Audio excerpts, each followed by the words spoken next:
Well, what's going on, guys? Your boy Jose. Real quick, we are in the middle of the snow storm, which is today's what? Saturday. I guess the weather this time didn't lie. They got it pretty accurate. We got right now so far almost 2.5 feet snow, pretty much. I'm here cleaning the cars, but it's no joke. Look at all this, and it's not even done yet. Look at that. Oh, I almost fell. There's a lot of snow.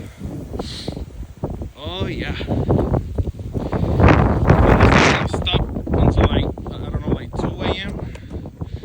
So yeah, if you're thinking about moving to the US, especially the East Coast, think about it first.